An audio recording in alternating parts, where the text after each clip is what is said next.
Chair. Yes po. Okay, iba po kasi ang posisyon na ibinigay ng Pangulo kay Cabsec Benhar Abalos. At ito po ang aking masasabi.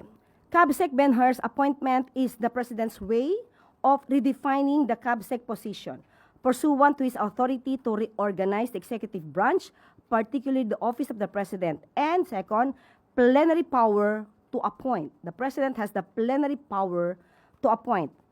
Okay, and instead of a CABSEC focus on managing the President's cabinet meetings, ang utos ni Presidente kay CABSEC Benhar ay siguruduhing nararamdaman at napapakinabangan ng bawat Pilipino ang mga serbisyo ng gobyerno.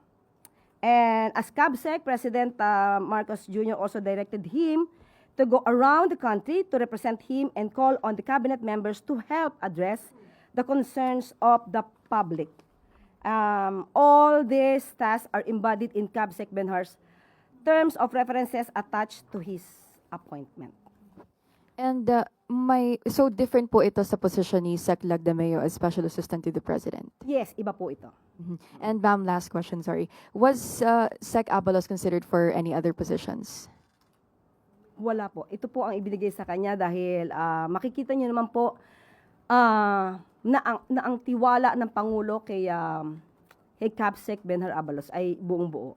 At kaya itong function na ito ang ibinigay sa kanya para mas mapalawak pa ng Pangulo ang pagsisilbi at makakaikot si CABSEC Benhar Abalos sa bawat rehiyon para mas maramdaman nga ng bawat kababayan natin ang tulong ng gobyerno.